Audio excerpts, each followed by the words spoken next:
আমার স্নেহের ছাত্রছাত্রীরা, শুরু হচ্ছে বনরূপাদির বাংলা ক্লাস। আজকের ক্লাসে আমরা প্রথমে বাংলা বর্ণ এবং শব্দ পদ নিয়ে একটু আলোচনা করব। তারপর পরের ক্লাসগুলোতে আমরা বাংলা বাক্য, বাক্যের প্রকারভেদ, বাক্য পরিবর্তন, বাচ্যান্তর এগুলো নিয়ে ধীরে ধীরে আলোচনা করব। বাংলায় আমরা যখন কোনো ধ্বনি উচ্চারণ করি মুখে, যে কোনো ভাষায়, শুধু বাংলায় কেন, আমরা যে কোনো ভাষায় যখন মুখে আমাদের জিভের সবচেয়ে কম প্রচেষ্টায় কোনো ধ্বনি উচ্চারণ করি তখন তাকে আমরা বলি ধ্বনি বা অক্ষর। আর এই ধ্বনির লিখিত রূপ হলো বর্ণ। বাংলায় আমরা মোট ধ্বনিগুলিকে দুটি ভাগে ভাগ করতে পারি, স্বরধ্বনি এবং ব্যঞ্জন ধ্বনি। যে ধ্বনিগুলি উচ্চারণের সময় অপর কোনো ধ্বনির সাহায্য নিতে হয় না তাদের আমরা স্বরধ্বনি বলি। আর যে ধ্বনি উচ্চারণের সময় স্বরধ্বনির সাহায্য নিতে হয়, স্বরধ্বনির সাহায্য ব্যতিরেকে বা স্বরধ্বনির সাহায্য ছাড়া সেই ধ্বনিগুলি নিজেরা উচ্চারিত হতে পারে না, তাদের আমরা ব্যঞ্জন ধ্বনি বলি। এখন বাংলায় স্বরধ্বনি মোট 11টি। অ, আ, রস্বই, দীর্ঘই, রস্বৌ, দীর্ঘৌ, ঋ, এ, ওই, ও এবং ও। বাংলা স্বরধ্বনির মধ্যে এই স্বরধ্বনিকে আবার আমরা দুটি ভাগে ভাগ করতে পারি। একটা হলো রস্বস্বর, যে স্বরধ্বনি উচ্চারণ করতে অপেক্ষাকৃত কম শ্বাসবায়ু প্রয়োগ করতে হয় তাকে আমরা বলি রস্বস্বর। এছাড়া আছে দীর্ঘস্বর। এখন অ, রস্বই, রস্বউ। রস্বস্বর বলেই একে আমরা রস্বই বলি, রস্বস্বর বলেই একে আমরা রস্বউ বলি, এবং ঋ। এই চারটি হলো রস্বস্বর। এবং আ, দীর্ঘই, দীর্ঘৌ, এ, ওই, ও, ঔ। এই 7টি হলো দীর্ঘস্বর। দীর্ঘভাবে উচ্চারিত হয় বলেই আমরা একে দীর্ঘই এবং দীর্ঘউ বলি। এখন এই রস্বস্বর এবং দীর্ঘস্বরের মধ্যে এদের কারুর উচ্চারণের সময় অপর কোনো ধ্বনির সাহায্য প্রয়োজন হয় না, কিন্তু ও এবং ঔ এই ধ্বনি দুটিকে আমরা বলি যৌগিক স্বর বা সন্ধ্যক্ষর, যৌগিক স্বর বা সন্ধ্যক্ষর।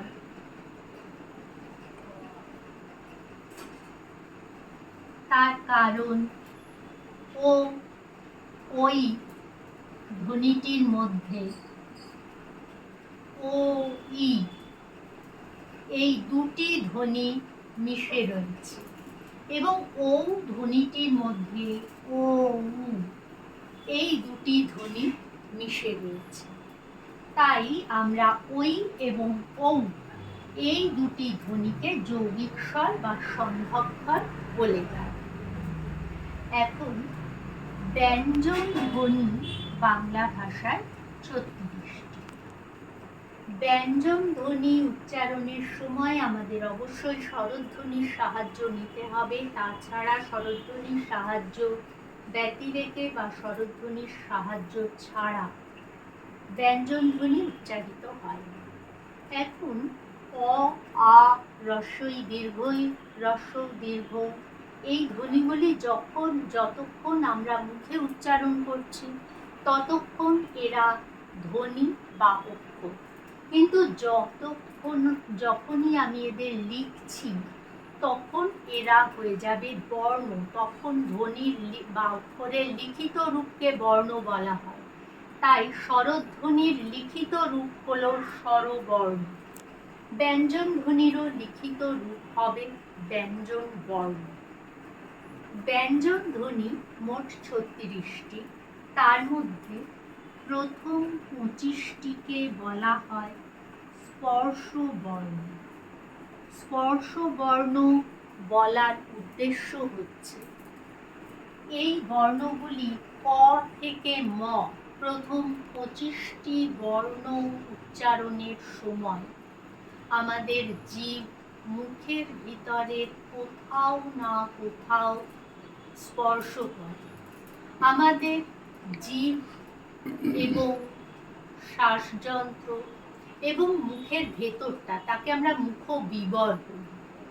মুখবিবরের প্রত্যেকটি অংশই ধ্বনি উচ্চারণের সময় কোনো না কোনো ভূমিকা পালন করে। এদের মধ্যে জিভের ভূমিকা বেশ গুরুত্বপূর্ণ। এই জিভ যখন আমাদের মুখের ভিতরে কোনো না কোনো অংশ স্পর্শ করে তখন তাকে আমরা স্পর্শবর্ণ বলি। এই স্পর্শবর্ণগুলিকে আবার প্রত্যেকটিকে 5 ভাগে ভাগ করা হয়েছে। 5 ভাগে ভাগ করার কারণ হচ্ছে এক একটি বর্ণ সমষ্টি উচ্চারণ করার সময় আমাদের জিভ মুখের এক একটি বিশেষ অংশ স্পর্শ করে। যেমন প্রথম স্পর্শবর্ণের প্রথম হচ্ছে ক বর্গ। ক বর্গের মধ্যে বর্ণ থাকবে ক, খ, গ, ঘ এবং উ।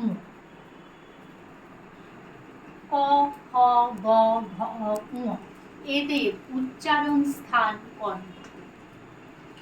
কণ্ঠ চলিত ভাষায় আমরা যাকে গলা বলি। কেন এদের উচ্চারণ স্থান কণ্ঠ?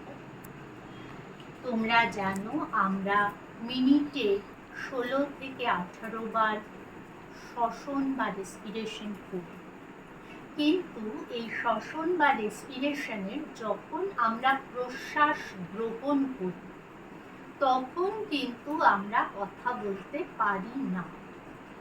যখন ডায়াফ্রাম নিচে নেমে যায়, বক্ষগহ্বরের আয়তন বেড়ে যায়, তখন বাইরে থেকে বায়ু আমাদের নাসাপথে বা নাকের ভেতর দিয়ে ভেতরে প্রবেশ করে।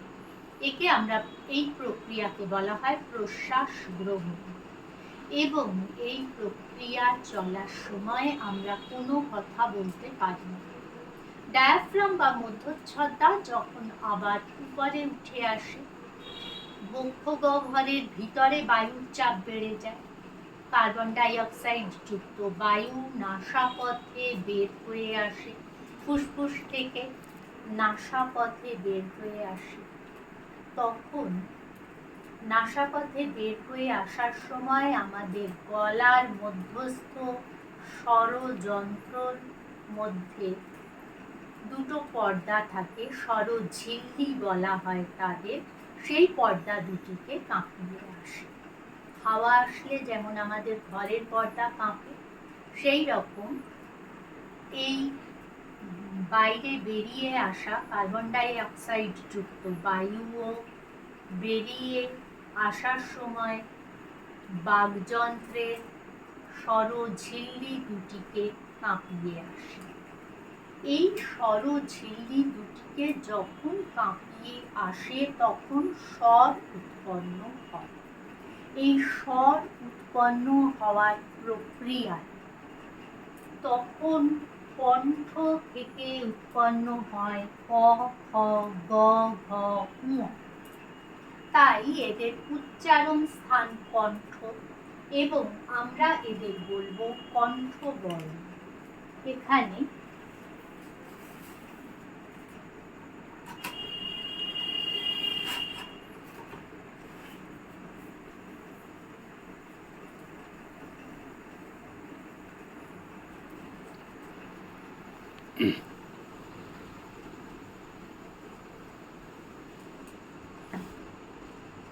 ব্যঞ্জন ধ্বনিগুলির মধ্যে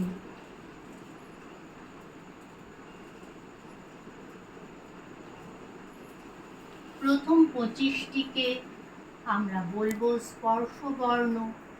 তার কারণ এই বর্ণগুলি উচ্চারণ করার সময় জিভ মুখ বিবরের ভিতরে কোনো না কোনো অংশ স্পর্শ করে বললাম। এখানে উচ্চারণ স্থান কণ্ঠ, তাই বর্ণের নাম কণ্ঠবর্ণ।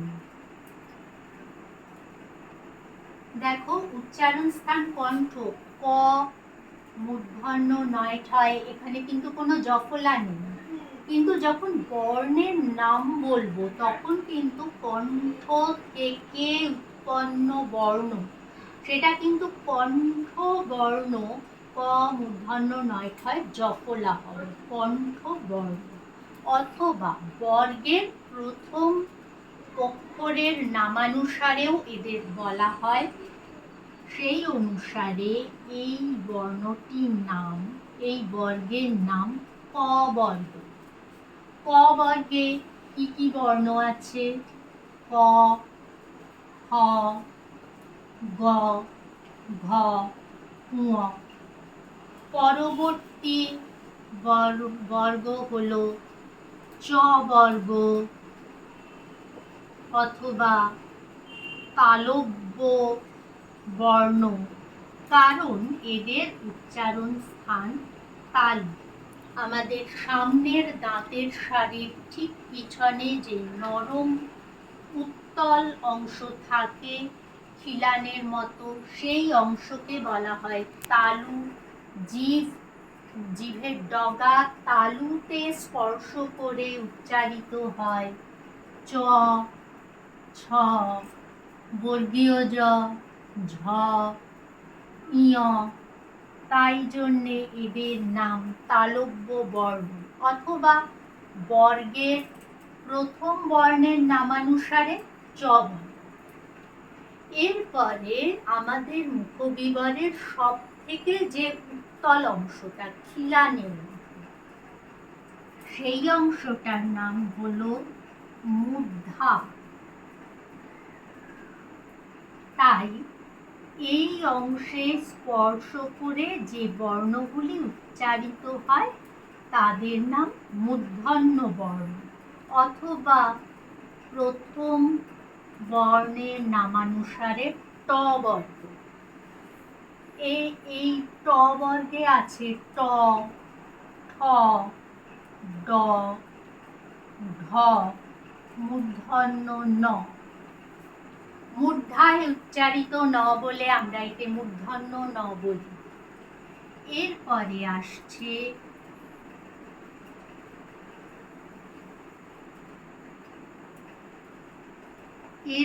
আসছে দন্ত মানে সামনের শাড়ির উপরের পাটির দাঁত, কারণ আমাদের মাথার খুলির একদম উপর থেকে দাঁতের উপরের শাড়ি পর্যন্ত কিন্তু ফিক্সড। এই জায়গাটা আমরা নাড়াতে পারি না।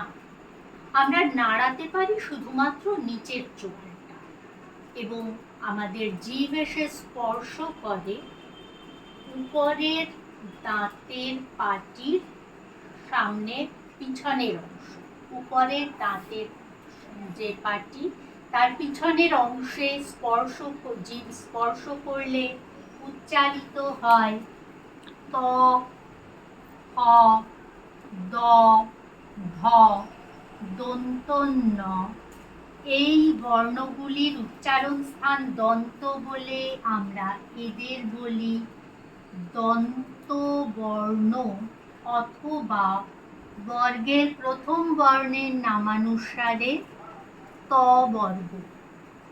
এখানেও খেয়াল করো, দন্ত উচ্চারণ স্থান দন্ত মানে দাঁত, দ দন্ত নয় তল, কিন্তু দন্ত বর্ণ লেখার সময় দ দন্ত নয় তল জখলা হবে।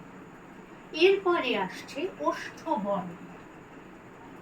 ওষ্ঠ বর্ণ উচ্চারণ স্থান অধর এবং ওষ্ঠ পরস্পরকে স্পর্শ করে, অর্থাৎ উপরের ঠোঁট এবং নিচের ঠোঁট তারা পরস্পরকে স্পর্শ করে, নইলে এই বর্ণগুলো উচ্চারণ করা যায় না। এদের আমরা বলবো ওষ্ঠ বর্ণ, অথবা বর্গের প্রথম বর্ণের নামানুসারে প বর্গ। বর্ণগুলি হল প, হ, ব, ভ এবং ম। এইবারে এই 25টি হলো স্পর্শ বর্ণ। 5টি বর্গ, ক বর্গ, চ বর্গ, ট বর্গ, ত বর্গ, প বর্গ। প্রত্যেক বর্গে 5টি করে বর্ণ আছে। এখন এর মধ্যে এই যে পঞ্চম বর্ণ ঞ, ঞ, ঙ, ঞ, মূর্ধন্য ন, দন্ত ন এবং ম, এই কটি বর্ণকে, এই বর্ণগুলিকে বলা হয় অনুনাসিক বর্ণ বা নাসিক্য বর্ণ। অনুনাসিক বর্ণ বা নাসিক্য বর্ণ, কারণ এই বর্ণগুলি উচ্চারণের সময় একটা নাকি নাকি সুর বেরোয়, সুতরাং এদের বলা হয় অনুনাসিক বর্ণ বা নাসিক্য বর্ণ। আর ক, গ বর্গের প্রথম ও তৃতীয় বর্ণ, চ, জ, ট, ড, ত, দ, প, ব বর্গের প্রথম এবং তৃতীয় বর্ণগুলিকে আমরা বলি অল্প প্রাণ বর্ণ। অল্প প্রাণ বর্ণ কেন বলি না, এদের উচ্চারণে শ্বাসবায়ুর জোর অপেক্ষাকৃত কম দিতে হয়। তাই বর্গের প্রথম ও তৃতীয় বর্ণ যেমন ক, গ, চ, জ, ট, ড, ত, দ, প, ব এই বর্ণগুলিকে আমরা বলি অল্প প্রাণ বর্ণ। এবং এই অল্প প্রাণ বর্ণের সঙ্গে যদি হ ধ্বনি যোগ করা হয় তাহলে এই বর্ণগুলি হবে মহাপ্রাণ বর্ণ। কিভাবে? ক এর সঙ্গে হ ধ্বনি যোগ করো, হবে খ। গ এর সঙ্গে হ ধ্বনি যোগ করো, হবে ঘ। চয়ের সঙ্গে হ ধ্বনি যোগ করো হবে ছ, জয়ের সঙ্গে হ ধ্বনি যোগ করো হবে ঝ, টয়ের সঙ্গে হ ধ্বনি যোগ করো হবে ঠ, ডয়ের সঙ্গে হ ধ্বনি যোগ করো হবে ঢ, তয়ের সঙ্গে হ ধ্বনি যোগ করো থ পাবে, দয়ের সঙ্গে হ ধ্বনি যোগ করলে ধ হবে, পয়ের সঙ্গে হ ধ্বনি যোগ করো ফ, বয়ের সঙ্গে হ ধ্বনি যোগ করো ভ। সুতরাং বর্গের দ্বিতীয় এবং চতুর্থ বর্ণকে মহাপ্রাণ বর্ণ বলা হয়, কারণ এই বর্ণগুলি উচ্চারণের সময় আমাদের শ্বাসবায়ুর জোর বেশি দিতে হয়। বর্গে ক বর্গে খ, ঘ, চ বর্গে ছ, ঝ, ট বর্গে ঠ, ঢ, ত বর্গে হ, ভ, প বর্গে ফ, ভ। এইগুলি হলো মহাপ্রাণ বর্ণ।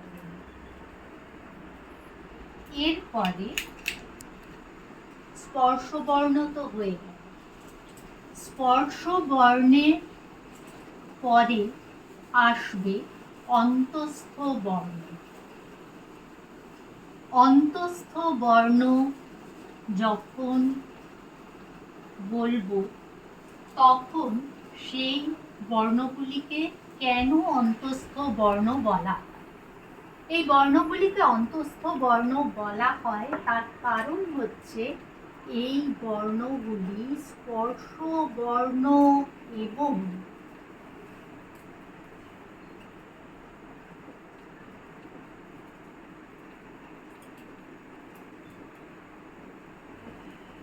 উষ্ণ বর্ণের মাঝামাঝি থাকে। স্পর্শ বর্ণ ক থেকে ম, তারপরে অন্তঃস্থ বর্ণ অন্তঃস্থ জ, র, ল, ব। এটাকে কিন্তু অজবরল বানালে চলবে না। অন্তঃস্থ জ, র, ল, ব এই কটি অন্তঃস্থ বর্ণ। এরা থাকে স্পর্শবর্ণ এবং উষ্ণ বর্ণের মাঝামাঝি। উষ্ণ বর্ণ বললে তালব্য স, মূর্ধন্য স, দন্ত স, হ, এই চারটি বর্ণকে বলা হবে কারণ এই চারটি বর্ণ উচ্চারণের সময় আমাদের শ্বাসবায়ুর জোর সব থেকে বেশি পড়ে এবং এই চারটি বর্ণের মধ্যেও হ বর্ণটি উচ্চারণের সময় সমস্ত বর্ণ থেকে শ্বাসবায়ুর জোর হ ধ্বনি উচ্চারণের সময় বেশি পড়ে। তাই তালব্য স, মূর্ধন্য স, দন্ত স এবং হ হলো উষ্ণ বর্ণ। এর মধ্যে তালব্য স, দন্ত স,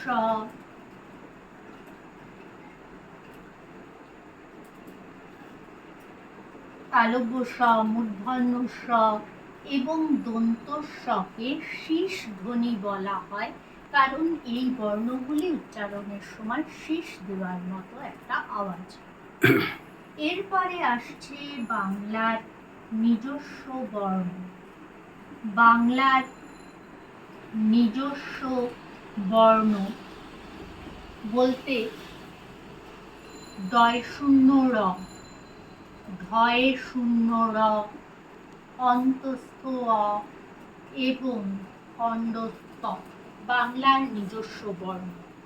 এরপরে আসছে আশ্রয় স্থানভাগী বর্ণ বা অযোগবাহ বর্ণ। আশ্রয় স্থানভাগী বর্ণ বা অযোগবাহ বর্ণের বৈশিষ্ট্য হলো এই যে এরা অপর কোনো বর্ণের সাথে যুক্ত না হয়ে কোথাও ব্যবহৃত হতে পারে। কিরকম? অনুস্বার, বিসর্গ, চন্দ্রবিন্দু। এরা যখনই ব্যবহৃত হয় অন্য কোনো বর্ণের সঙ্গে যুক্তভাবে ব্যবহৃত হয়। আশ্রয় স্থান ভাগী বা অযোগ বাহ, কোনো বাহন ছাড়া, যোগাযোগ ছাড়া এরা ব্যবহৃত হতে পারে এবং অন্য বর্ণের আশ্রয়ের স্থান ভাগ করে। এখন এই হলো মোটামুটি বাংলার ধ্বনি। সংস্কৃতে রি এর পরে দীর্ঘ রি, লি, দীর্ঘ লি এই বর্ণগুলি ছিল, কিন্তু বাংলায় এই বর্ণগুলির অপ্রচলনের কারণে এই বর্ণগুলিকে বর্তমানে বাংলায় বাদ দেওয়া হয়েছে। এইবারে আমরা আসি তোমাদের সব থেকে প্রয়োজনীয় অধ্যায় সন্ধি।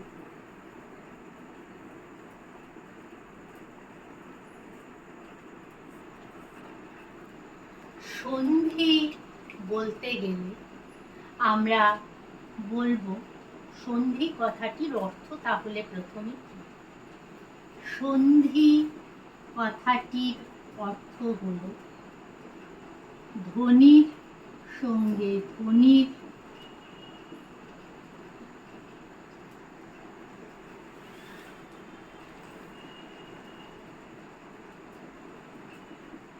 বা বর্ণের সঙ্গে বর্ণের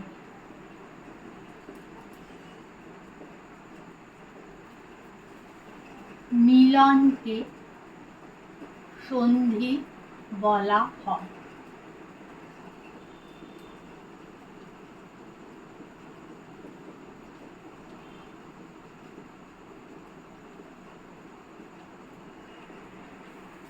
ধ্বনির সঙ্গে ধ্বনির বা বর্ণের সঙ্গে বর্ণের মিলনকে সন্ধি বলা হয়। এখন এই সন্ধি নিয়ে আমরা সন্ধি তো কাকে বলে বুঝলাম, এবারে এই সন্ধিকে আমরা 3 ভাগে ভাগ করতে পারি। এক হলো স্বরসন্ধি,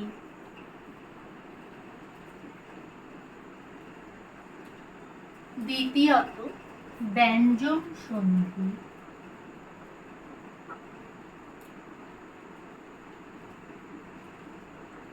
এবং বিসর্গ সন্ধি।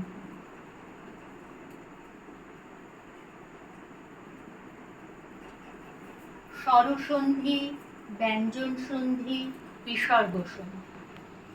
স্বরসন্ধি নামেই বুঝতে পারছো, স্বরবর্ণের সঙ্গে স্বরবর্ণের মিলন স্বরসন্ধি বলা হয়।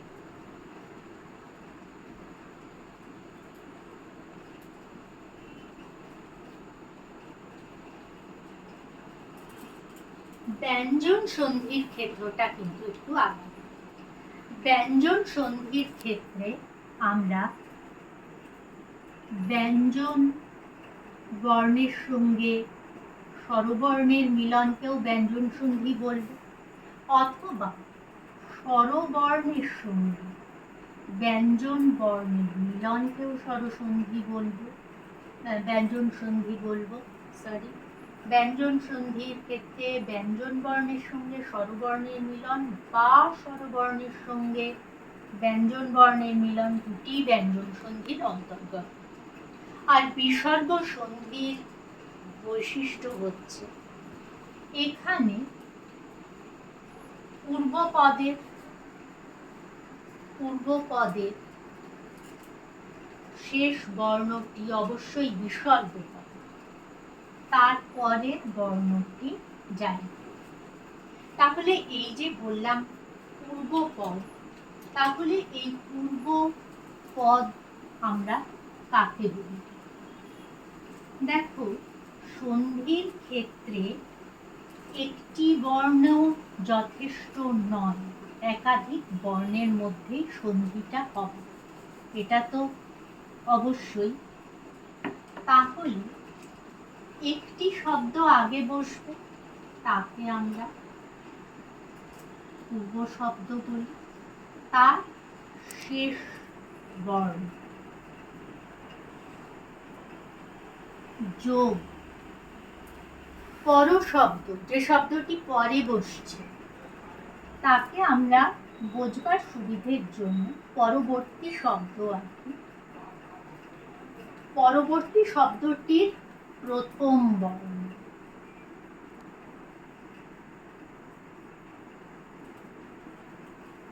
এই দুটি বর্ণের মধ্যে সন্ধিটা হবে। এই দুটি বর্ণের মধ্যে দুটি যদি স্বরবর্ণ হয়, তাহলে তাকে আমরা স্বরসন্ধি বলি। স্বরসন্ধির ক্ষেত্রে কতগুলি নিয়ম আমাদের মানতে হবে। স্বরসন্ধির বৈশিষ্ট্য হচ্ছে, এইখানে পূর্ব শব্দের শেষ বর্ণ এবং পর শব্দের প্রথম বর্ণ আসার পরে যে সন্ধিযুক্ত বর্ণটি আমরা পাব, সেই সন্ধিযুক্ত বর্ণটি অবশ্যই দীর্ঘ বর্ণ হবে। সন্ধিযুক্ত হয়ে যে বর্ণটি নতুন বর্ণ উৎপন্ন হবে, সে অবশ্যই দীর্ঘ বর্ণ হবে। এক্ষেত্রে যদি হ্রস্ব বর্ণের সঙ্গে হ্রস্ব বর্ণের যোগ হয়,